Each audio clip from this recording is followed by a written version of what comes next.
This is the Lydian Spin with Lydia Lunch and Tim Dahl, episode number 165 in the motherfucking house. Hello, yes. Tim. Hello. Well, summer might be winding down here for us in this lovely kind of fall day, but a lot of the country is on fire right now. Oh, beyond. I mean, first of all, this is ridiculous. In a place called, never heard of this, but Furnace Creek. It's not fucking funny. Furnace Creek, California had a temperature of 127 degrees the other day. That must have been near Death Valley. Well, right now, there are 5 states reporting large fires, and they are Idaho, 14 fires, Montana, 10, Oregon, 9, California, 6, Washington, 4, then Utah, 1, Arizona, 1, Wyoming, 1. Okay. Fires contained, 0. Okay. Now, to add to that nightmare of this, the day that has no Lord, 2022, beginning on July, the end of July, and lasting over the span of a week, there were, numerous floodings, and they're still going on. Missouri had floods, Illinois, Greater St. Louis, Eastern Kentucky, Southwest Virginia, West Virginia, Las Vegas Valley, and Death Valley had not only fires, but a flood. And then just this week, Providence, Rhode Island. Yes. Yesterday. Georgia. So 46% of the country is suffering from drought. And then I guess, another 15% is having floods. And, part of having a drought can lead to flood. If everything is so dry, it doesn't help. It doesn't help the fires. It doesn't help anything. We're becoming a burnt dust bowl, I fear. Yes. This is connected with this because there's been 5 mass extinction events that's agreed upon. So a teacher in Canada, in Prince Edward Island, she was Lisa Cornier, was just walking her dog, and she's like, "What's that strange tree trunk?" And upon further investigation, she's like, "Well, there's a rib cage here." Anyhow, she found a 300 million year old fossil. Wow. I don't even know how that works. So you think this thing can be buried? I don't know what's going on. And then she realized there's a head. It's a fossil that predates dinosaurs. Yes, and then they brought in this top Canadian paleontologist, John Calder, and he says fossils like this come up every 50 to 100 years. But it's connected kind of with this, which it's really amazing that she ran into it. First of all, I love sharks. You know how old sharks are. I love sharks. You know how old sharks are? 50 million years old. 450 million years old. I was only off by 400 million. Sharks predate trees by 100 million years. They predate trees, and they're one of very few species that have been able to endure 4 mass extinction events. Because the 5th one that we talk about was before sharks, and they've managed. Now, a lot of scientists are, the majority of scientists, in fact, are saying we are already in the 6th mass extinction event, which they say started about late 1800s, early 1900s, the Industrial Revolution, and is a man-made one. So it's not by an asteroid, it's not by volcanoes or any of these things. It's actually humans. And since then, the majority of species on the planet have become extinct or will be. And that means forever.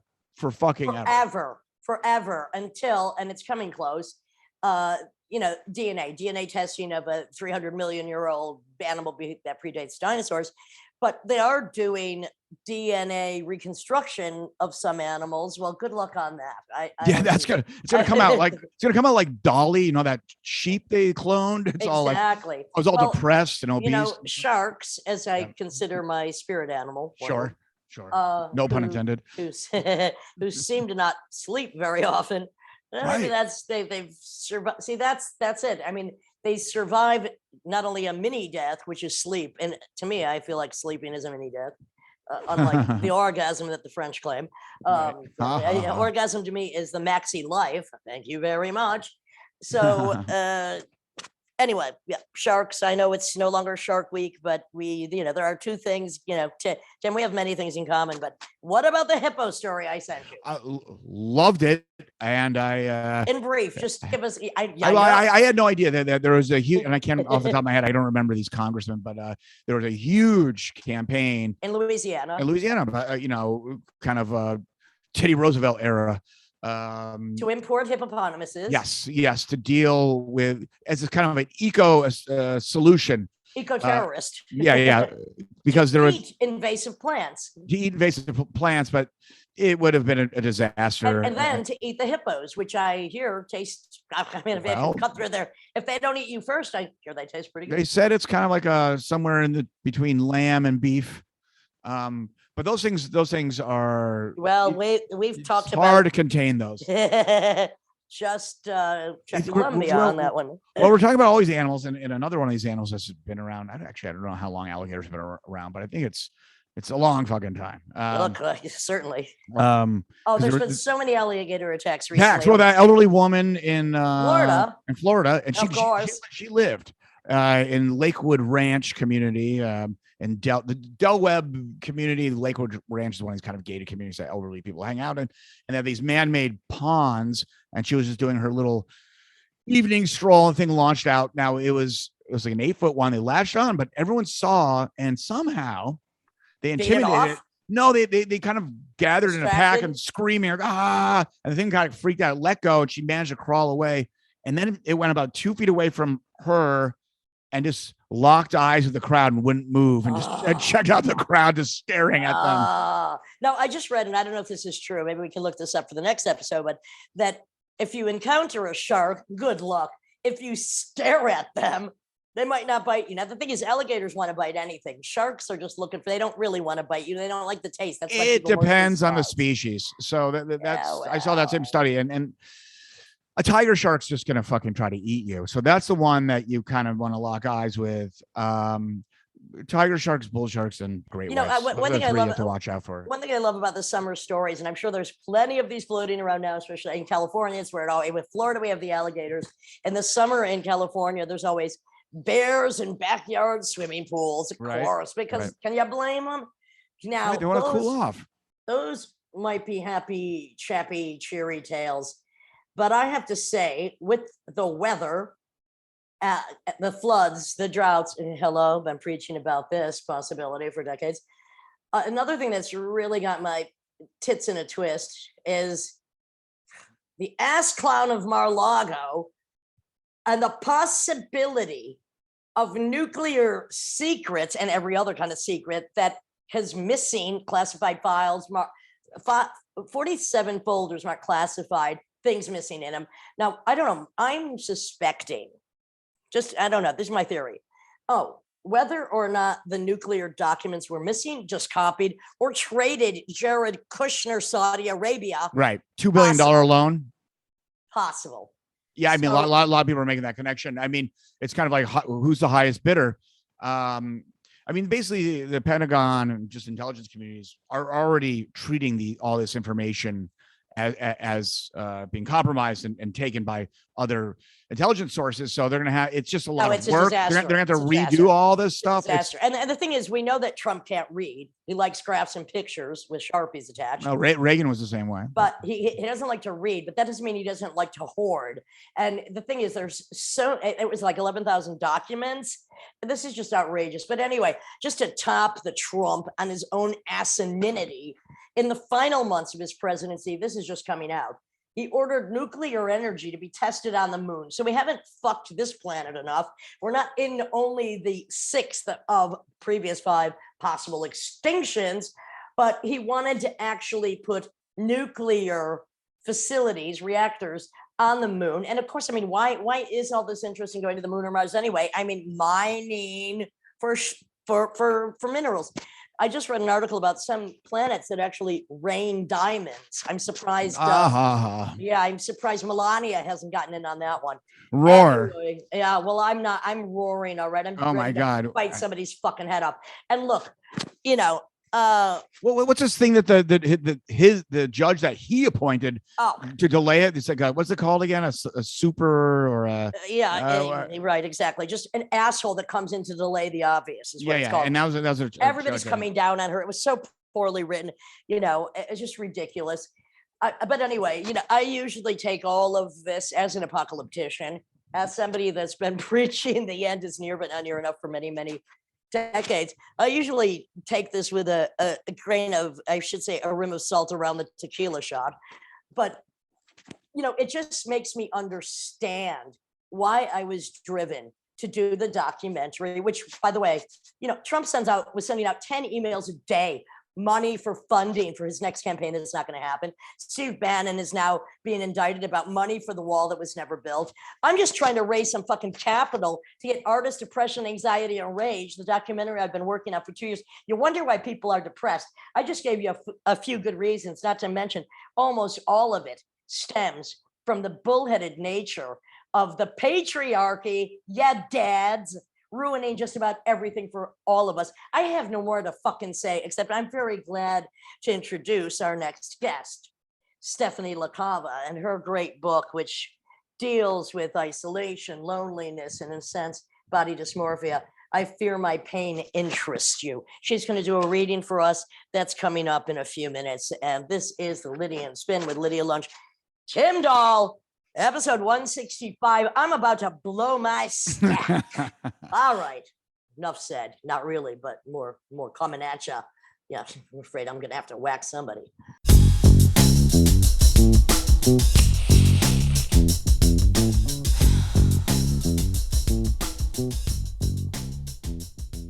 This is the Lydia in Spin with Lydia Lunch, Tim Dahl, and our special guest, Stephanie LaCava, whose new book, which I thought was fantastic, I Fear My Pain Interests You, on Verso, has just come out, and she's going to bless us with some reading right now.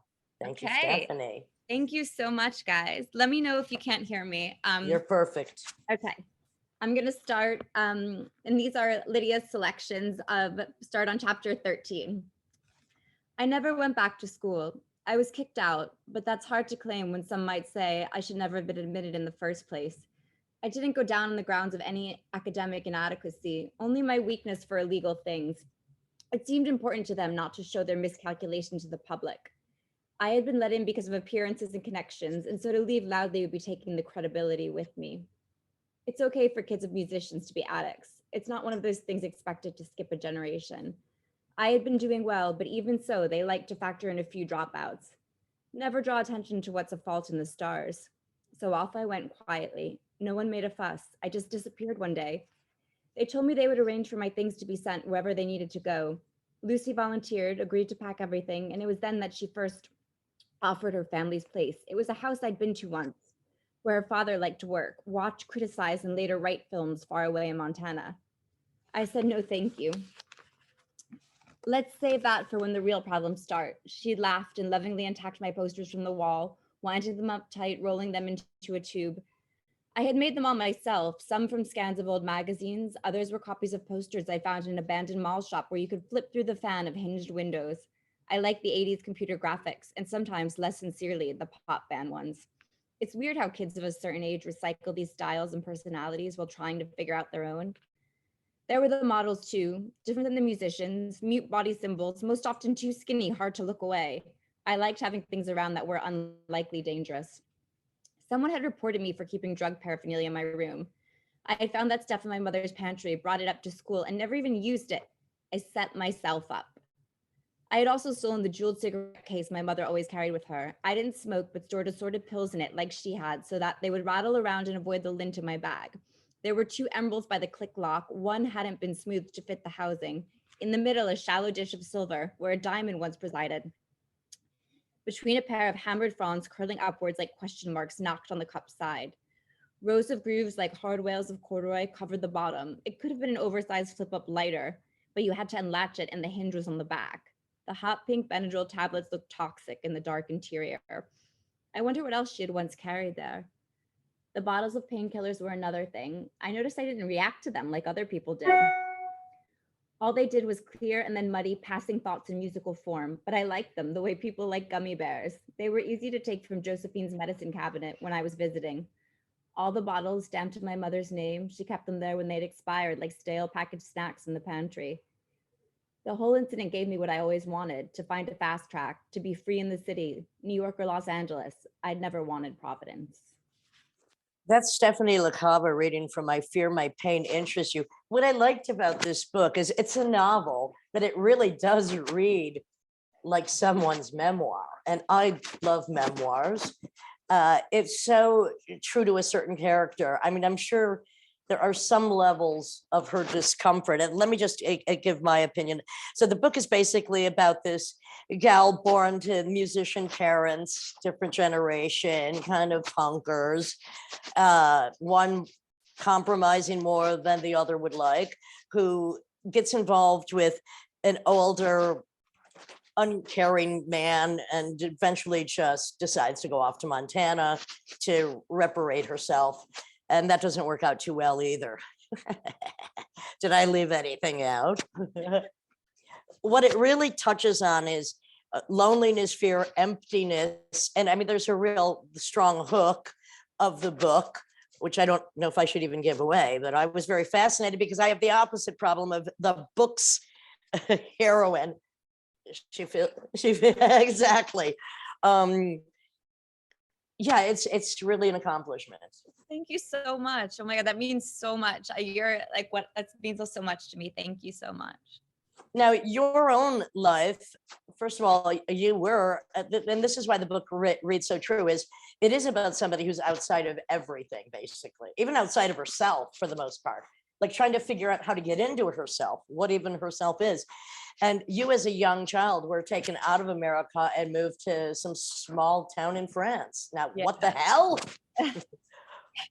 Yeah, I mean, that's where the problems all started. And, we say that jokingly, but actually it's true as well. I was 11, I don't know, it's funny, like I hear parents talk, today, and they're like, I live in New York City, and they're like, we have to live uptown because it's near school. And I'm thinking in my head, what? My mom moved me to France in like April of 4th grade, and you're worried about living 12 blocks from the school.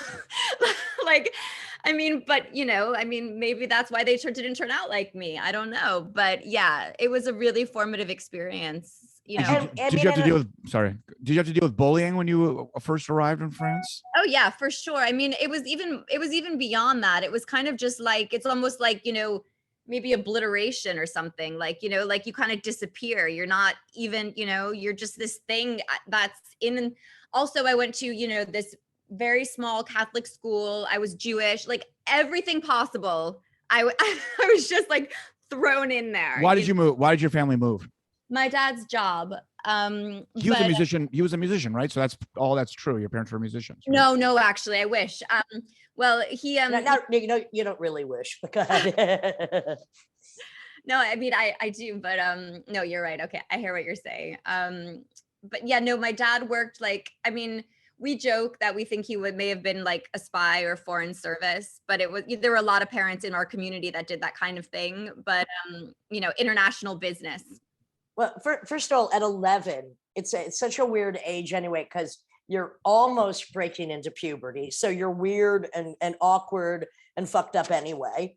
Then you move to a country. Did you even speak? Did they prepare you by teaching you to speak French? Of course not. So you were, again, like the heroine of this book, you were outside of everything. Yeah, and I think that stayed with me. Do you have siblings? I do. I have a brother. Older or younger? He's younger. Okay, so it's even a heavier weight in some weird way. So being so isolated as a kid and as a teenager, is it weird to you now that you're getting attention and success for a book about isolation? I mean, yes. Yes, because I don't think I ever thought I would be able to write or even have it become like, sort of my path in the future, even though I always did write. And I spent my entire childhood just reading sort of to get by. I mean, the unspoken thing, which is pretty obvious, is that I had, major depression from a really young age as well, that I've spoken and written openly about, at a time too, when people weren't really talking about it, which is so interesting because it's such a recent thing to, I was kind of shunned actually at the time when I was in the fashion community at the time. And it was kind of this like no-go place to talk about. As if they're not miserable. Oh, As yeah, if- man. it was That like- community. that They're community. really miserable, but they put up the front. And as I preface this intro with is, I've been working for 2 years on a documentary, Artist Depression, Anxiety, and Rage. And writers and musicians are right at the top, like 73% suffer from this. How could they not? First of all, they're thinking, so as an 11-year-old, you're discombobulated. What in your teenage years, what were you, I'm probably reading everything you could get your hands on in English because books were our friends, but who were some of the writers that really stuck with you or that even you go back to? I mean, I have some writers I go back to. Oh, so it's really funny actually, because this is going to sound super pretentious, but it's just the true story. But I had this teacher who was teaching us Shakespeare by watching the videos when we were, which is actually kind of a brilliant idea if you think about it, because you would watch a play in the theater. So what's so different about watching the movie version? It's in the same language. It was kind of this like brilliant thing, and it got us engaged, because it was like watching TV and we were watching so from a young age, like I can still recite like The Tempest. I mean, again, it sounds super pretentious, but You know what? No, it fucking doesn't. okay. Wait, Okay, thank you. So how old were you when you I was started? 11 and 12. And So But that's the education in France as well, right? Was that in France? I went to this like international school. So I had, Okay. So it was like- in English. It was in Yeah. English. Yeah. Okay. so we would watch, and they were actually, it was really brilliant. And we went actually on a school trip to the Globe Theater. Like we did this whole like Shakespeare Wow. intensive thing that really affected me, I think. And in a lot of ways, probably I don't even realize. But then there was also like, we read a lot of classic. I mean, the one thing that, as you mentioned, that I was doing that is certainly true, is I was reading things I wasn't supposed to be reading. So, so that. Oh my God, I don't know. Like, I don't know, Anais Nin, I mean, Henry, like all the. Well, I mean, Henry Miller is really one of my favorite writers, so you just nailed it. I mean, As an American, right, in Paris, what else are you supposed to do? oh, that's amazing. Yeah. Well, what's interesting is you're really growing up at a very young age on Shakespeare, but your language is really economical, which is one of the other things I like about it. To me, that's the most important thing. And it took me a while. I don't think I found my voice so much until this book, maybe. And I'm still obviously figuring it out. But it's interesting that you bring up the France thing, because I think the voice in the book that is so like clipped and economical is influenced more so by French writers, if that makes sense. Because Interesting. you don't have to use punctuation the same way too in France. Also, So- there's less words in the vocab. Exactly. And it's like they can have different cadence. So in a weird way, it's like this half, it's like English, but in French that sort of makes that. So I can't take credit for. Well, Beckett would write in French and then translate back to English. So Oh, yeah, he's my favorite too, by the way. I mean, Okay. another example. Yeah. I just started reading, and I don't know why I just never came upon her writings before. I mean, but I also stopped reading fiction quite a while ago. But I was just reading The Woman Destroyed by Simone de Beauvoir, which I thought was very interesting. And I almost feel that it was a kind of a coincidence that I was reading that, and then I read your book, which is somebody at, I mean, the Woman Destroyed is basically 3 different versions of a woman aging and dealing with that and dealing with the nightmare of her existence. And then your book being about somebody who's very young and dealing with the nightmare of their existence. It was kind of a really good kind of a good bookend to each I other. love that. Wait, you have to. Can I make a quick book recommendation? Absolute. There was an untranslated Simone de Beauvoir called The Inseparables that my friend translated. That's really good if you want to read another. I do. So how did you initially start dealing with your depression?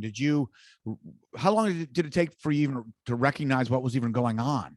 Well, I mean, that's as much as like I have issues like with my mom, bless her heart. Like, I guess it was to her credit that she knew something was up. She'll tell a story like that. My dad was like, oh, it's normal. It's like, teenage, whatever. But it really wasn't. I mean, I think at a very young age also, I mean, now we're going to Simone Weil territory, but I like stopped eating as well, like kind of in protest. Do you know what I mean? And or something. And, and it was at 11, that's like a big deal. And I think that probably alerted them as well. Well, I mean, it's just sometimes that thing of not eating is both wanting to control when you can't control anything else, and also wanting to actually disappear. Well, Whether 100%, and that's exactly what this book is about too, in its own ways. exactly, right? and also the character in the book lives on gummy bears and energy bars. Yeah, I'm glad you noticed that, because some people say that too. They're like, they notice that there's like an undercurrent of something's going on there. The Benadryl, the gummy bears, like. Hello. So did you start abusing drugs and alcohol like the character in the book? Do you know what's funny is I actually have. There's always time to start. I actually don't really drink, and I've never really done drugs, but it's more because of what we already just talked about, because I have an addictive personality, and like I knew if I went that way, it'd be over, so I'm sort of always trying to stay alive as it is. So for me, it was like going there would have been, it was like the one thing I could also control was not going there, so to speak, if that makes sense. No, that's fantastic. So did your addictive personality, I mean, that benefited you as far as reading a lot of books. So that's where your obsession went to. Yeah, like professional nerd. Love it. Did you ever get blindsided by your addictive personality? Were there addictions that you did not anticipate?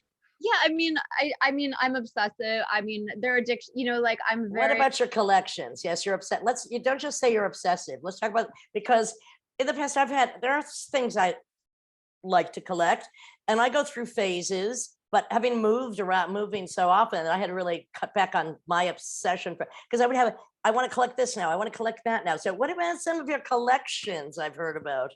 Oh yeah. So I think we share some. I like insects, and I collected like beetles, like stuffed beetles, so to when they're in the box, pinned to the box. Of course, cicadas as well. Yeah, beautiful. Yeah.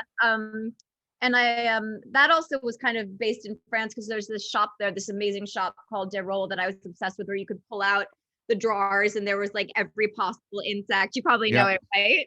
Yeah, well, I collect teeth and bones. Oh yeah, hey. Exactly. Have you ever been to the Harvard or Yale library? They have shitloads of that stuff. No, God, I would love to, but I'm obsessed with, I forget which, have the Museum of Natural History in Paris has the most insane sort of taxidermy trail. Yeah. Yeah, great too. Yeah. No, but excuse me, Tim, but for a while, my thing was old medical implements. Oh, I had that phase too, like the anatomy situation. Yeah. Well, so one time I was at a flea market in Lisbon, and there was this box of just unmarked powders in glass jars, very old. So I'm like, oh, I gotta have them. And there was some that were in a little tiny doctor's bag. I'm like, I have to have these. I was living in Barcelona. I'm like, I have to have them. So I'm checking in on a flight. I'm like, should I tell them I don't even know what's in here, or should I not? So I had to admit to the counter, and this was, before that TSA was so heavy,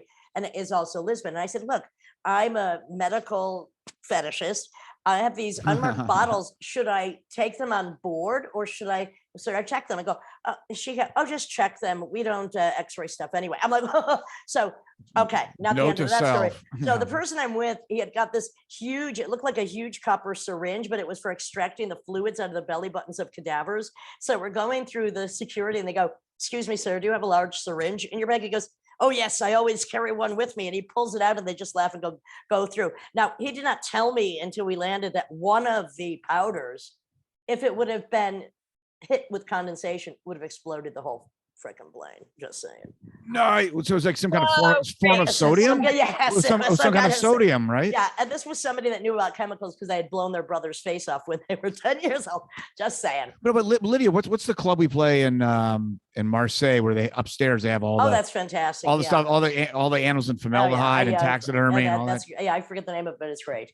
So I think we have a few common collective symptoms of our interior delirium. But these are all positive addictions. Did you ever have any negative problems with addictions?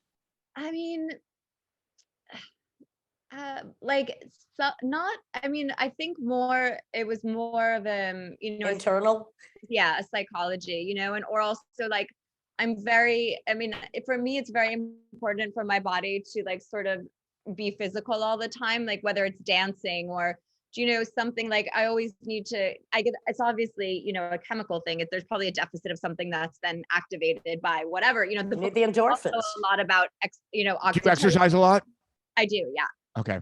And What do you run?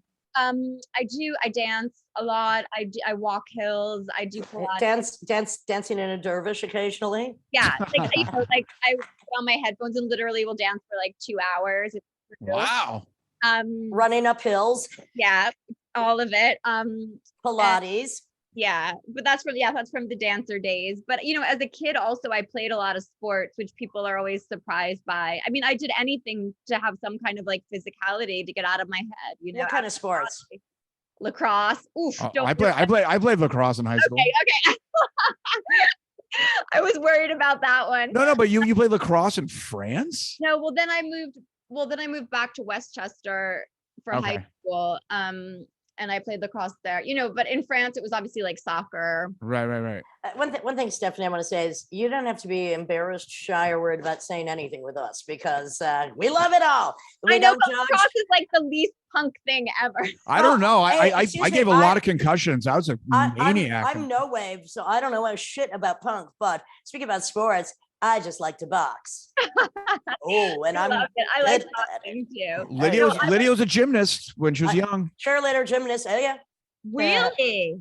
Honey, have you seen my thighs lately? I'll show you them when we meet. Yeah. All right. They rode the horse, and the horse hurt. Where in Westchester did you go to school? Where in Westchester did you go to school? Yorktown. Do you know Yorktown Heights? It's like near Bedford, kind of like Mount Kisco. Yeah. Bedford. That's where the Clintons live. I mean, Yorktown's not as fancy as Bedford. Okay. Well, I'm just. So how did you get involved in fashion writing or writing for Vogue? So, okay, just take us back a minute. So you're in France, you're there for a couple of years, then you come back to must be another cultural shock, to Westchester, which again, outsider status. They didn't do enough damage. They're like, let's now make you the little French girl who goes to school at, right. Okay. So also I have red hair, by the way, which I'm not sure if you can see it, but like You're a ginger. Yeah, and that's a whole other thing, right? Like, so I have a lot of things going on, mutations going on over here. So they put me, I go to that school, and then, that was quite the experience. And so were you like 16 when you came back? Yeah. And I mean, that's another fucking treacherous time. Yeah, like. I mean, look, many years are treacherous in the lifespan of a human female. Totally. So you come back at 16 when actually I'm sorry we didn't know each other then, but if you would have had my opinion, like, oh, I'm so fucking weird, that's why I'm so fucking cool, fuck you. That's the way I still feel. I would have thought you would have been a hottie speaking French and in like your little skinny legs and all in your short skirts. I don't know. Well, I mean, that's why that's the only reason I played lacrosse, obviously, was so I could wear the kilt. Nice. That would help, but sometimes you got to let them hang, honey. You got to let them hang. That's why I never wear pants. Got to air it out down there. My balls are too big. Why don't you give us another little section of rating, because I'm getting carried away with you, I think. Okay. No, I Stephanie, I really like you, honey bunny.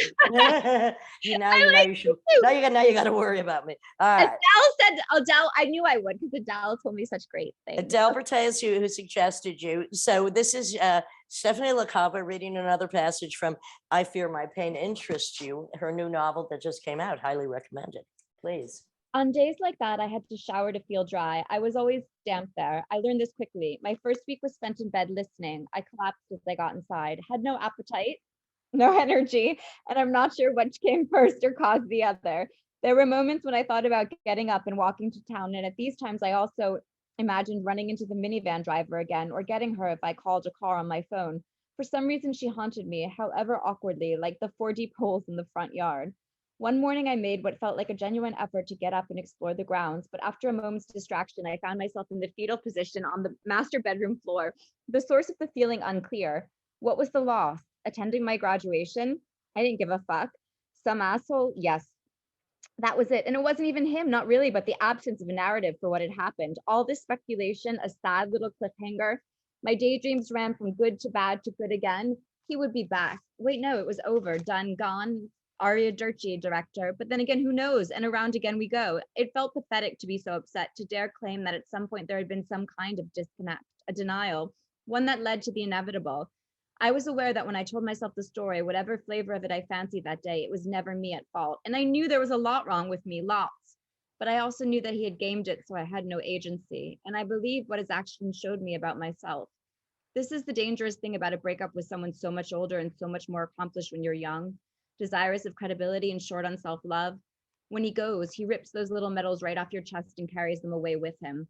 One might advance the case of my parents as a counter-argument and point out that once the media clocked them together, the benefits of joint cachet lasted forever. The association ran on beyond their relationships, full stop, as if that credibility was always there. The reality was a little different, another kind of cognitive dissonance, and I saw it hurting my mother when she wasn't looking.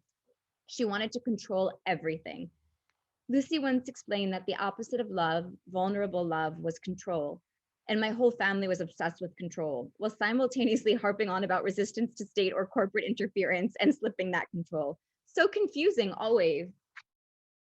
Fantastic. Thank you so much. Let's go back to, you come back to Westchester, you're going to school, but when did you start doing fashion reporting? And then, you're writing for Vogue. What the fuck? Yeah. How'd that happen?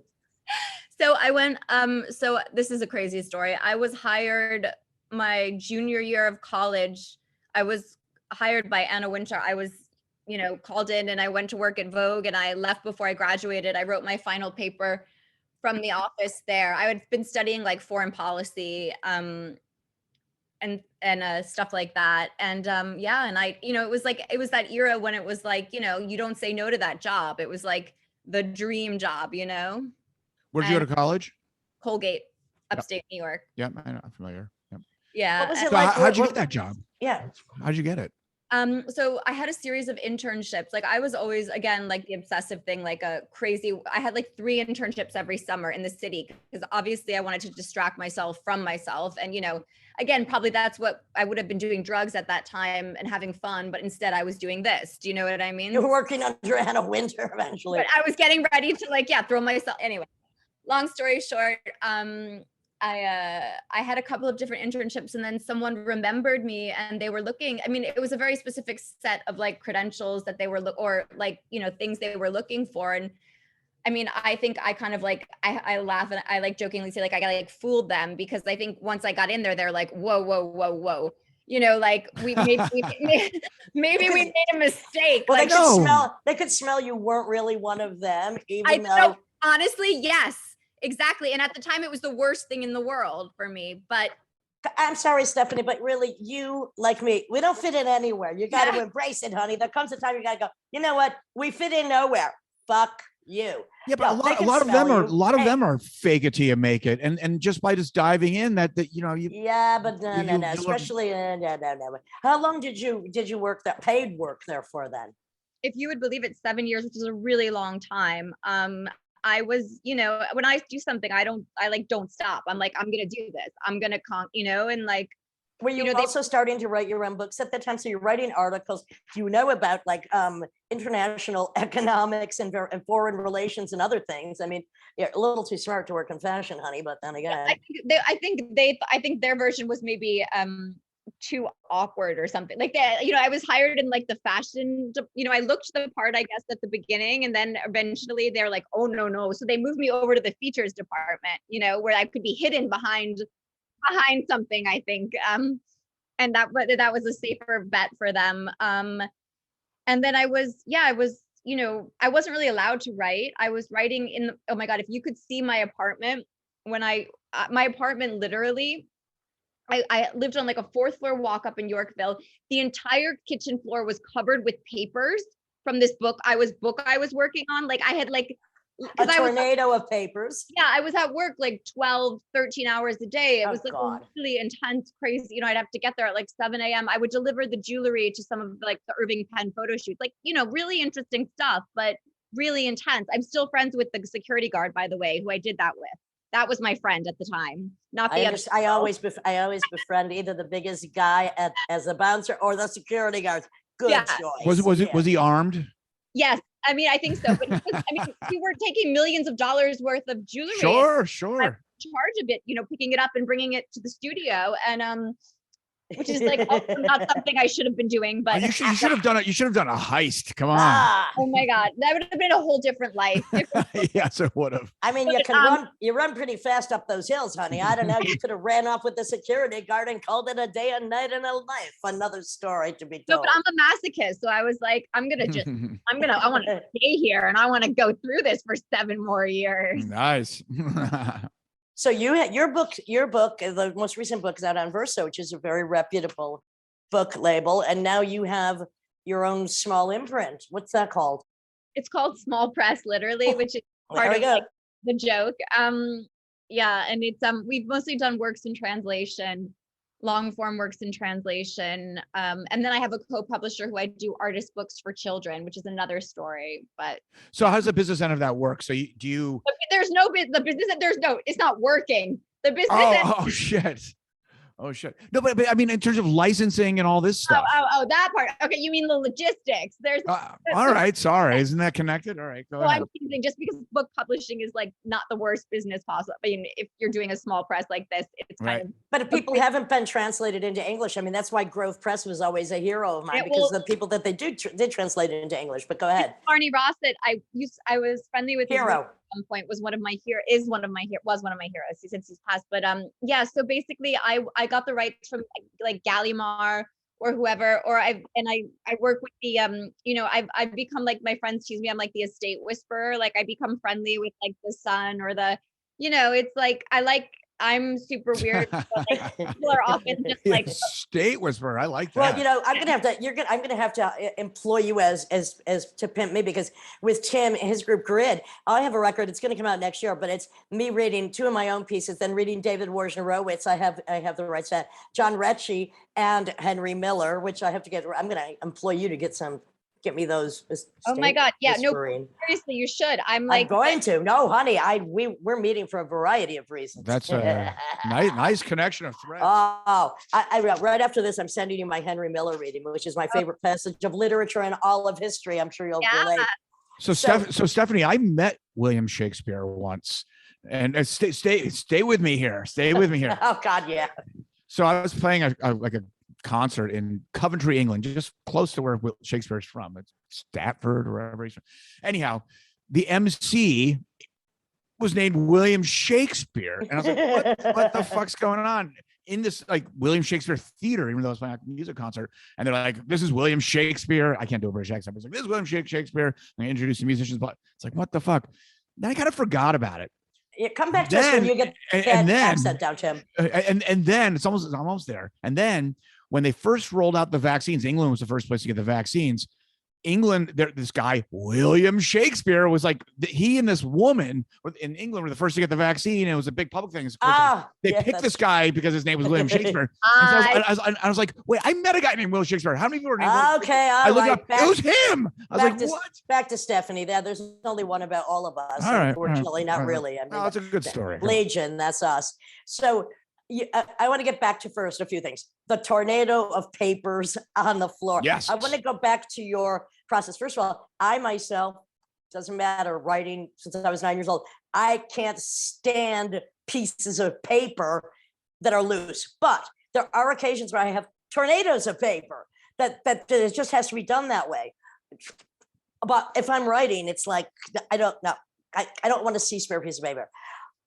What is your process? And I'm sure it's probably changed. For instance, what was your process in your latest book? I Fear My Pain interests you. Okay, you have the concept. Just give us a breakdown of just from beginning to publishing. It's different for everyone. Yeah, go ahead. So for me, basically, the actual writing happens really fast. But the idea was to see a clipping I had found from a study at the Salk Institute about this disorder that I had held on to, knowing it was going to come into play somehow, but not knowing exactly how. And basically, and then started to, Can I say what it is? Yes. Yeah, sure. That congenital analgesia. Yeah. I mean, which is the inability to feel pain. If only. I know. Oh. Which is what the character is. The character's problem is this. I mean, problem or curse or blessing, but go ahead. please. Exactly. So you knew about this disorder and you knew you had to get it in there. Yeah. And I mean, I think I knew maybe subconsciously that it was going to be in some sort of, as all my work is, some sort of twisted way that, you know, I was only interested in it because I was interested in what if you couldn't feel emotional pain, obviously, or like, you know, what are this, you know, what does this mean in the sense of like being able to master your body or your neurology, or, you know, how much of love is really just chemical, all these questions, you know. Stop there for 1 second, because exactly, people have to understand that falling in love, which we should all do as often as possible, is a chemical reaction that lasts a very short amount of time, usually 2 years max, and then it goes into something else. Well, that's the part about the oxytocin in the book. You know, when you orgasm, you put out oxytocin, which bonds you to people. It's like not rocket science, so to speak. Do you know what I mean? And, you know, I think imagine when you squirt all over them at the same time. I'm telling you, turn around is fair play. But it's like, I think, again, it came down to control, right? Because I'm like, oh my God, maybe if I can figure out how to game this, I cannot feel the pain, or like, you know, all these thoughts coming at once or whatever. You know what I mean? Well, what's interesting is there are real parallels to your personality in this. And then there's the opposite, like the inability to feel pain, when obviously you've been in a lot of emotional pain a lot of your life. Well, that's the funny thing I've noticed, because I've done a lot of interviews. I was originally super reticent about that. Telling the exact truth. Well, yeah. And also just like, you know, I just, you know, the reason I was is because, as you're getting to see now, I'm like the opposite of this character. And that the writing of her was therapy for me, right? Like my whole life, I had a best friend. My best friend is always like, I want to teach you about a word. It's called aloof. Let me explain to you how one acts aloof. And I'm like, you know, like, I'm like, here are my guts. Like, I'll tell you everything right away. Like, I'm going to start crying now. Like, so the funny thing is always people are like, the book is so chill, cool. She's so, and I'm like, yeah, that's because I'm not, which is the same thing, the opposite of, do you know what I mean? I know, I do know what you mean. Yeah, I do. So And like, so it's therapeutic in not in reverse, but in a parallel. It's a parallel existence, which still relates on some levels to exactly how you are or are not. exactly. And I was interested also in this idea of like, I mean, for me, it was a lot about an emotionally abusive relationship and what that means in terms of intent. And this idea of like, if you intend to hurt someone, but they can't feel pain, you know, I was thinking a lot about sociopathy and like all these different things that I just wanted to explore. And that's what fiction's useful for, right? Are you a forensics freak? I mean, I'm interested, but I'm not. Oh, I am. Absolutely. I have like so many. I feel like I also am so sensitive that it freaks me out so much that I have enough of a hole to climb out of to begin with. Do you know what I mean? That it's like, Stephanie, I'll protect you from the killers. okay, thank you. I mean, but a lot, you know, a lot of contemporary belief is that everyone has almost all these things, just to what degree, and you know, Right, so exactly. And like, Yeah. I think, and to me, that's what fiction is about. People are always like, you know, it's really odd. There's this phenomenon I've noticed among, and again, not to be gendered, but men, where they're like, I only read nonfiction. And I'm like, and okay. And that means why? Because fiction is what allows us to learn empathy, or to learn to go within someone else. You know, yes, it's not been proven. It's not like, I don't know. I think there's like a whole argument. That's another conversation, but to be, I know exactly what you're saying, but also I'm going to come in on this side. I read a lot of fiction when I was much younger, and I do find it hard to read fiction, but I like fiction if it's either memoir based or seems like a memoir, right? And that really interests me, because this book does read like a memoir, but it isn't. It's a novel. And also, as a writer, I don't understand the concept of a novel. I wrote a memoir, I write short stories, I write essays, song lyrics, and then they're compiled into an anthology.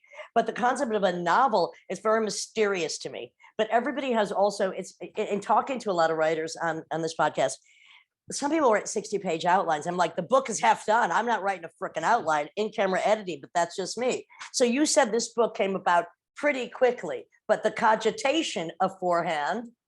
yeah, well, exactly. I don't do an outline. Basically what I do is I like fuck up a lot in my life and like get to like the darkest possible hole, and then spend 4 days writing myself out of it. Do you know it? And then blurt it out. So that's kind of how this book, I mean, a lot of it was written actually in a couple of days. I went to a hotel to write after I was just dealing with a lot of emotional stuff. And I was like, fuck it. I gotta, you know, and the book was due, and of course it all happened, you know, right before the book was due.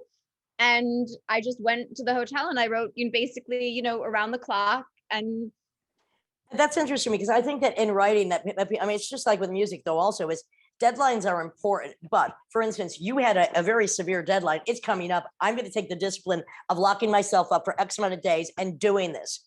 When I'm writing a longer piece, I'm like, I'm going to do it and nothing else between this hour and that hour. That's it. I'm dedicated to doing it. And that's how shit gets done. It's the same with music when like you're going to rehearse from this hour to that hour. That's how shit gets done. Yeah, I mean, I'm also like, again, like I love like being wild and whatever and all these things, but I'm a big proponent of creative work. Like I work my ass off. Do you know what I mean? And that's like not something I'm going to pretend I don't, because I don't think that's like the cool thing to do. Like I work really fucking hard, and it just comes out in a different way. Does anything ever stop you in your tracks? Does emotional pain or any experiences ever kind of make you catatonic and you can't be yourself? Well, you know why? No, because I spent so much of my childhood going through that stuff that like that it was never an option. And I think about it sometimes because I have friends who are like, I'm depressed. I've never once not gotten out. And I'm not saying this isn't a judgment, but I've never once not gotten out of bed or never once, because I always had to. Like I had to get up, I had to go to work, I had to do this, I had to. Like I've never, my parents, and maybe that's to my mom's credit, I never had the luxury of being like, you can be depressed for the day, you can be PMSing. No, you just do it. You get up and you do it. And so like, that is part of what made the nature of your personality as somebody that is, I don't want to say spastic, but because I don't consider that a bad word, but you know what I mean? You were saying before, you always have to do something. You always have to be on the go. And sometimes you might need the luxury of lying in bed, but you need the luxury of reading books, listening to music, or getting outside of yourself. That's just, mandatory to gather information and stimulus in order to bring it out of yourself. That's a different. I mean, go ahead. No, go ahead. It's okay. No, you keep on giving your mom credit, but you kind of do it reluctantly. So what's going on there? I mean, a lot. I mean, that's like the psychoanalysis. That's the next podcast. My mom's a my mom's a psychotherapist, and it's kind of connected with what you're saying about you never had the luxury of getting out of staying in bed. One of the first questions she asks a new client when she doesn't know them is, when you were sick as a child, how did your parents react? That's so interesting. Yeah. And it starts opening up a lot of things immediately. It's funny. I've never discussed that with your mom, Tim, but now we've got even more to talk about. Interesting. Well, what my parents would do is they have to take me to the fucking hospital. Is Tim very emotionally healthy in your opinion? Tim is one of the most healthy, emotionally healthy, supportive, non-bullshit, knowing more than just about everybody about anything. Tim is a rock. Oh boy. And he has been just instrumental in making my life as wonderful as it is right now. Very sweet of you, Lydia. And working with him, this. I tell you all the time. I tell him all the time until he might be a little drunk, and then he's talking so much that I threaten to strangle him. But that's only fun too. That's fun too. I like that. He gets it. He doesn't. But he knows I wouldn't do it to death. Because then I'd have to move his body out of here. Oh boy. Yes, you picked that up, right, Stephanie? You got that about him. No, I do. And I mean, that's the other thing about me is that despite all my whatevers, I have major antennas. My friends, yeah, like I need tinfoil on my head because they're just like, telling me everything all the time. And do you finish sentences for your friends? You finish sentences for your friends, and your friends are going to call you? Well, not really, because I don't have that many friends. Oh, well, you got 2 new ones now, honey bunny. I count my friends on one. I know. I am very picky about my friends.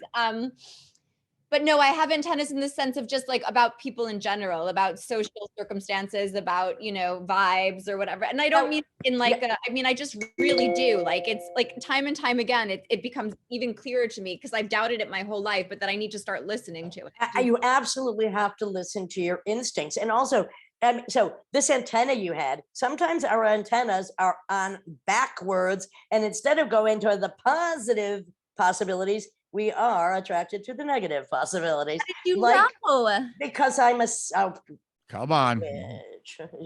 Because I'm a psychotherapeutic.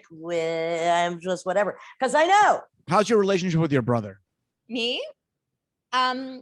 It's fine. I mean, we're not like, I grew up with such an intense nuclear unit, and my father was always traveling around, and my mother was, because he was going to other countries, and it was just like us, that it's like, it's fine. It's not, I mean, it's not, it isn't, or it's like nothing really, in the sense that just like, he'll message me, I'll message him. It's not. It's enough. It's enough, in other words. Yeah. It's not contentious. It's just So quite. go back to your antenna. Back to your antennas. Let's hear it. Have you greased them up and turned them around in the right direction? Because as I said, victimology, magnetism, sometimes we're, well, like the book, I'm not comparing you in that way, but what's good about it. So there's two male characters in the book that the star of the book is attracted to, and they both have an absence of what she needs for them to give.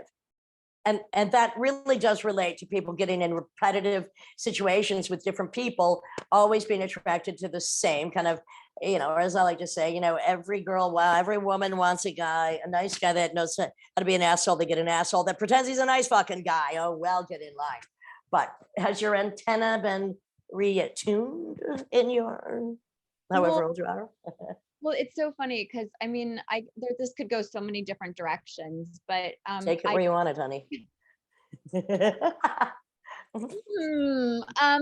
I guess I definitely have a tendency to go to the dark side and not want to You admitted you were a masochist about a half an hour ago. Yeah, so I think that's true. I think that an emotional masochist. Yeah, I think that is true to some degree, even to the point where like I emotionally cut, in the sense of like, I'll look at something and I know it's going to give me that feeling in the pit of my stomach. Do you know what I mean? Well, also you had an absent father for the most part. So maybe that's, for instance, in the book, she's dealing with men who are absent to a great extent. Older than her, and she's very attracted to men who are much, much older than her. And yeah, I mean, I don't know. I mean, is that a conscious or subconscious little detail in the book there, Stephanie LaCava? So are you the inverse? You attracted to people who are much younger than you? No, I've actually never dated anyone, I don't think, younger than me ever. I've never dated anyone older than me ever, and I'm not about. That's not true. And I've never dated anyone older than me. When you're 12 or 13 sneaking out of the house, you're going to eight older guys. Okay, let me justify that. From the age of 16, from the age of 20, I never dated anybody older than me. And I'm not about to start. Go ahead, Stephanie, your take on sexology? What was I saying? Elder men, younger men, hot ladies. I think, those that do not describe themselves as one gender or the other, like myself.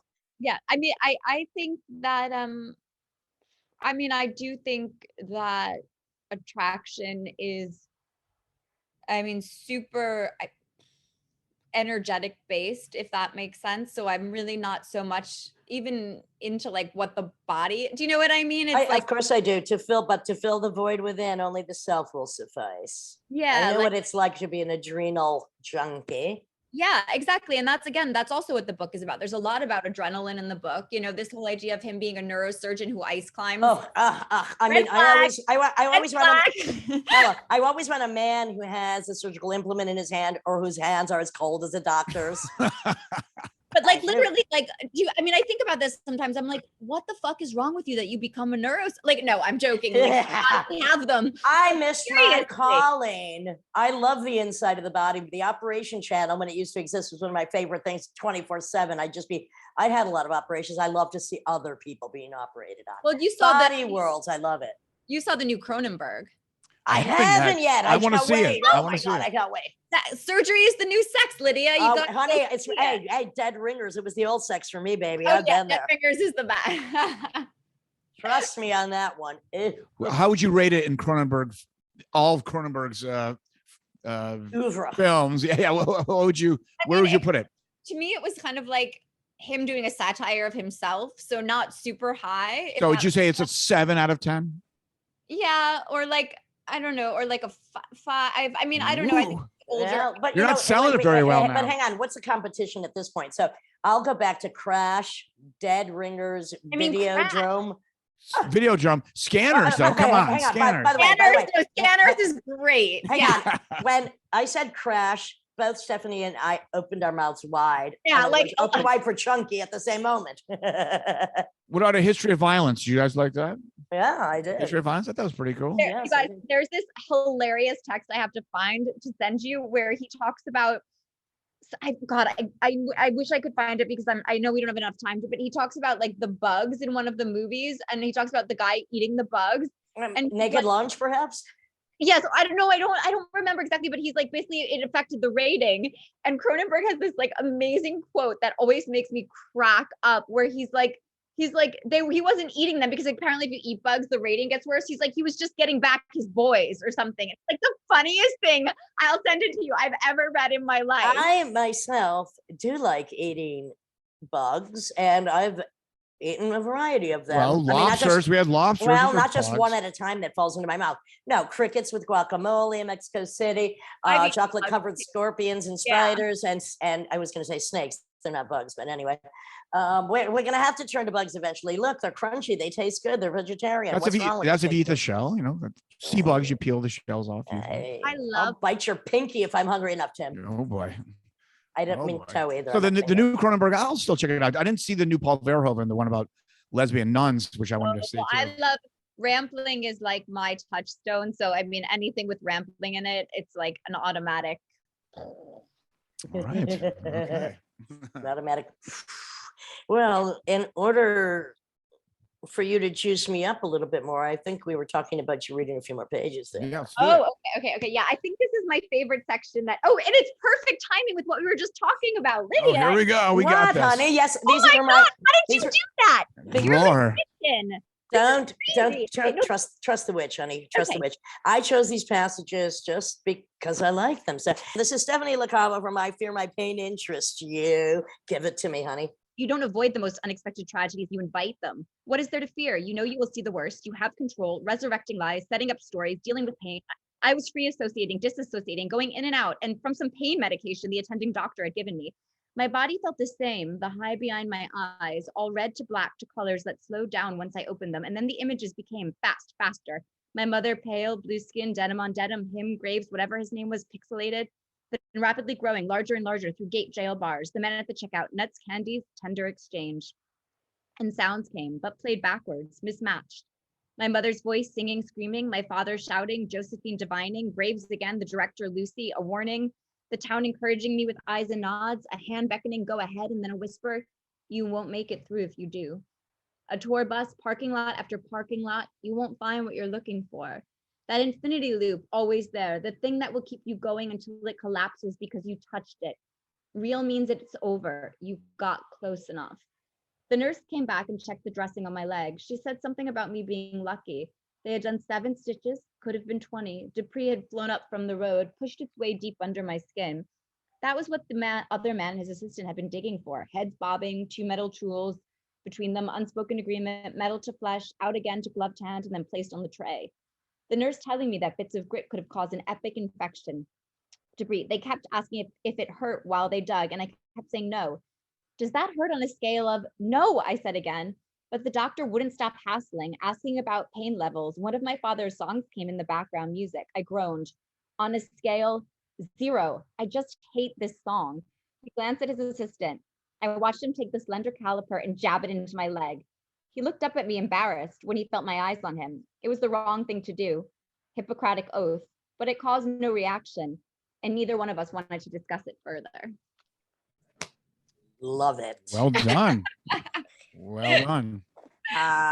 I came awake on the operating table once, Stephanie. We can talk about that later, though. Whoa. You want to know what pain is? Float above your body while they're laughing, while they're cutting your insides out. Well, I'll tell you a secret. I Uh-oh, let's hear have it. 2 sons. I have 2 C-sections. Well, and if anybody that doesn't know what a C-section is, which is when they cut a happy face, smiley face in your belly, pull your uterus out, take the little knead machine out, and you have And that you're twice. awake. And my favorite part is that they put your organs on a table to take the baby out and put the organs back in. And once wasn't enough for you, was it? No. No, twice. Because what? As women, we can take the pain as well as we can fucking dish it out. I mean, I didn't choose it, obviously. Well, honey, look, my theory is it doesn't fit in, it doesn't come out, and I don't want it cut out. I'm just saying, thank you for having one of those kids for me, because it ain't gonna happen here. How many hours were you in labor before they said, no, we're going Cut to it out. What's really funny is actually I knew ahead of time because naturally my son, who is a redhead like me, a freak like me, would not turn around. So they knew they had to do it because in America, apparently you can't deliver a breech baby. So he wouldn't turn. So I had no choice but to do that initially. Did we hear your sons when you were going through the? Yeah. Okay. All right. How old are the little nippers? One is 9 and he is 5 feet tall, mind you. Whoa. Yeah. It's kind of a problem. And the Problem. Because he wants to wear all your clothes? Roar. I mean, and the other one is 5. Okay. Well, you all got right. 2 handfuls, honey. Yeah, my house is full. It's a bit insane. Then the last time I did an interview like this, one of them jumped into the screen and was and so far we've been lucky. It's been fun. Oh, good timing all around, all I can say. Well, it was such a great time to talk to you. You and I are going to talk more privately. We have things to discuss. I love the book. This is The Lydian Spin with Lydia Lunch Timdahl, and our special guest was Stephanie LaCava. Her new book, I Fear My Pain Interests You. She'll be doing a series of readings around town, and just go get the book on Verso. It's really, really good. It's beautifully poetic and totally fat-free. Of course, so is Stephanie. So what can I say? Roar. Oh my Fair God. enough. All right, my friend. This was a pleasure. Thank you so much. Yeah, nice meeting you. Really fun.